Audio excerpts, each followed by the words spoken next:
Just a note before the final video, when I put the bar on when the car was finished, it ended up that I got a minor crack just there on the top of this nut here, the top of the bolt.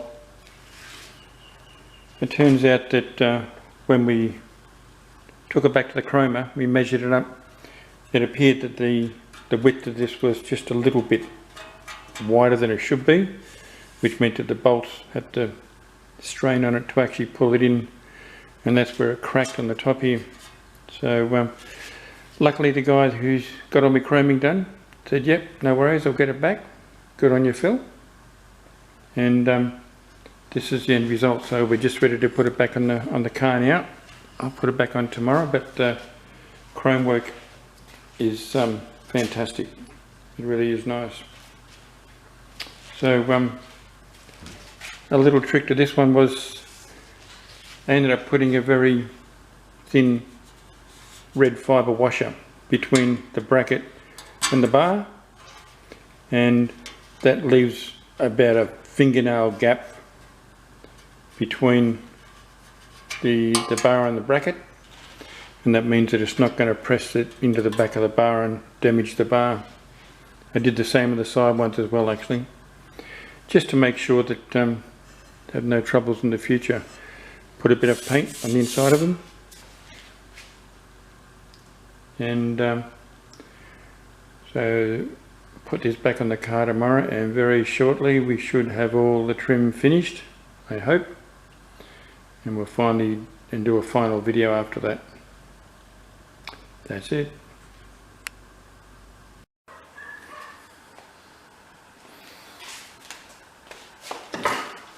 Welcome back. This is the start of episode 17, and it'll be the final video. This is the one I said we'd finish off with in the same position as it was when we first started, and the whole project's gone about probably 13 or 14 months, but there's a bit of waiting in between for the upholstery and different things. So anyway, I'll show you around the car, the finished car, and you can see what it's like.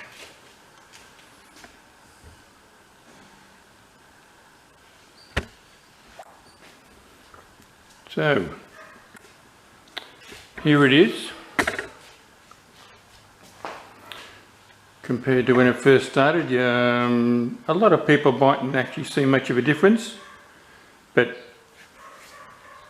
when the car left the factory, it didn't actually have the blackouts and the stripes on it. It was an option that they decided to get when they bought the car. This one has now got the stripes on it. So, and this is how it turned out. I'm pleased with the way that it did turn out.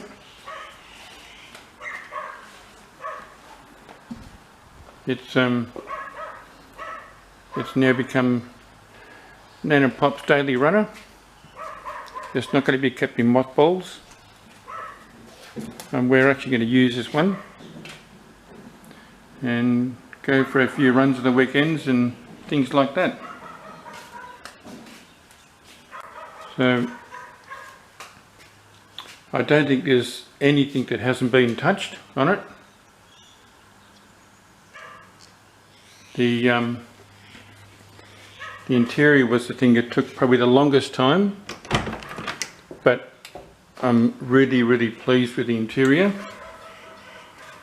The seats are all brand new vinyl. That's the correct vinyl from that mob, and I've just forgotten their name, down in Melbourne or Adelaide. The upholsterer managed to get a roll of that in sandalwood, and did the complete interior new, so it came up great. Everything's been done inside and out.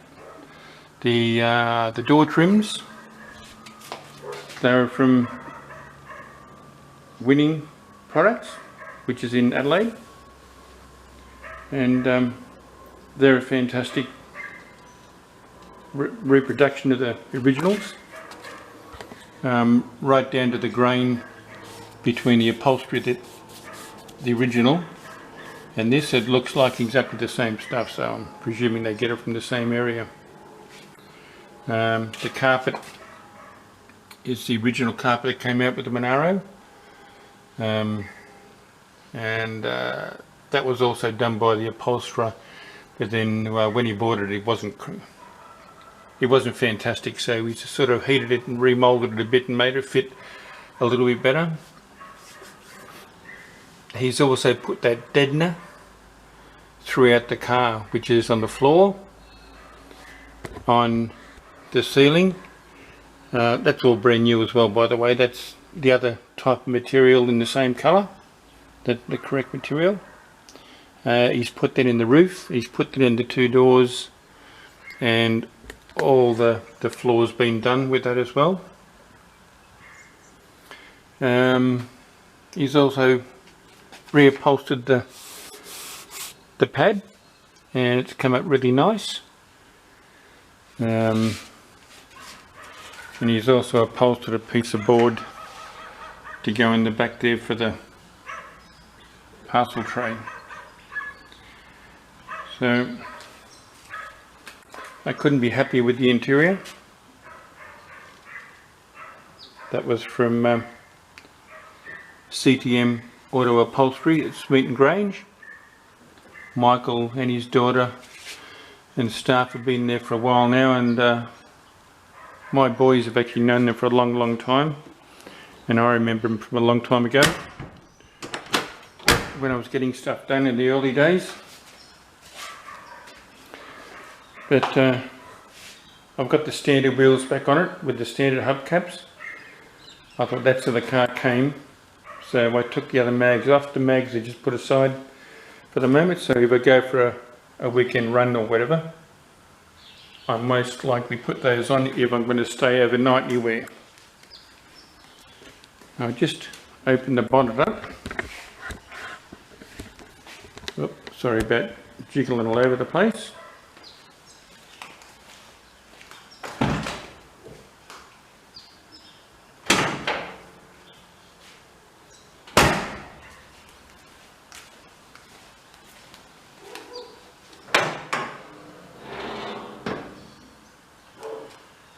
Okay, once again, I don't think there's been anything left untouched under here. The brakes are all new. It's all the same parts. I just had the master cylinder reconditioned, a new set put through that, and a stainless steel sleeve. The booster's okay, that works fine, so I didn't touch that. I just cleaned it up and painted it. The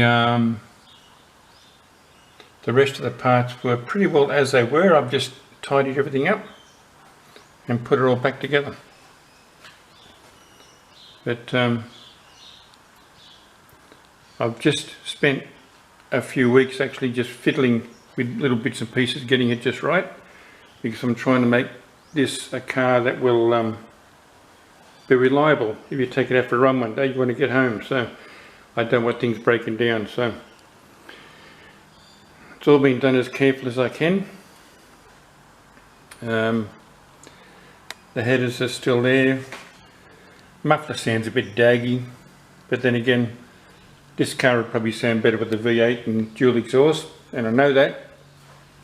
And I've got a spare motor I can put in here, a spare V8, but I was just reluctant to do it because this is the original motor of the car, so I thought I'd build it as is. The plates haven't been off the car. That's how the car was originally. That middle one was painted with the black for some reason, but these two have been put on after, so I left them like that. I just marked them up.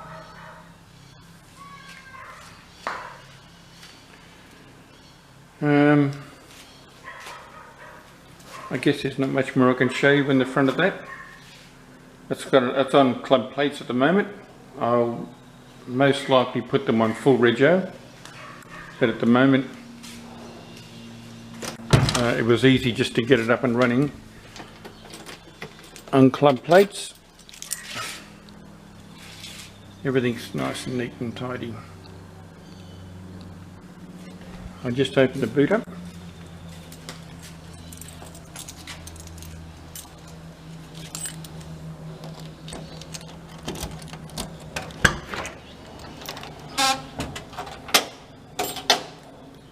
And there's the boot. It's all done. I managed to get this clamp back on here. I made up a little standoff that goes inside here and bolts into the car first, then put that into the standoff so it still holds the spare wheel. Still got the original jack that was still with it. I stuffed it in an old towel down there. So that's all done in there as well.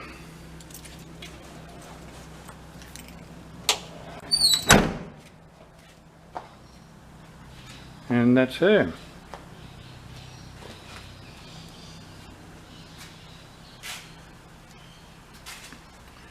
I hope everybody enjoyed this build. It may not be the last. I'd like to find another HKTG and do another one. My boys are actually wanting me to do another one because they don't want just one of them, they want some more. I'd love to do another Monaro, but they're getting a little bit hard to find.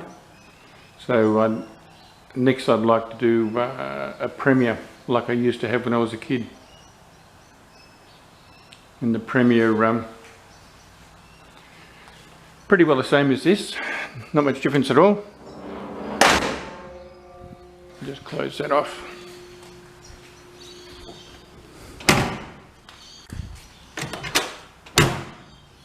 I like the way the door's shut now with all the new rubbers. It sounds nice and solid. So that's it. Now the purpose of these videos was to just show people that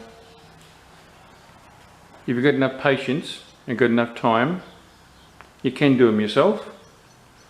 I know a lot of people pay a lot of big money for this these sort of restorations, but this one's been mainly done here. The only thing that I haven't done is the vinyl, the upholstery for the seats or anything, because I can't do that sort of stuff. That's one thing I haven't actually tried. But pretty well everything else has been done here in the garage.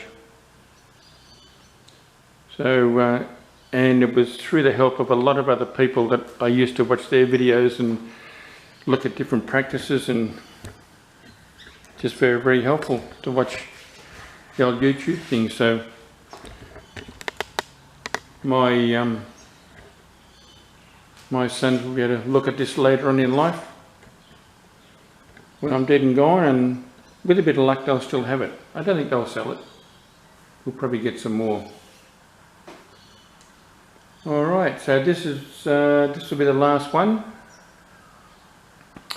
The other car that we actually have at the moment, owned by one of my sons, is a VL Calais, and that's pretty well complete.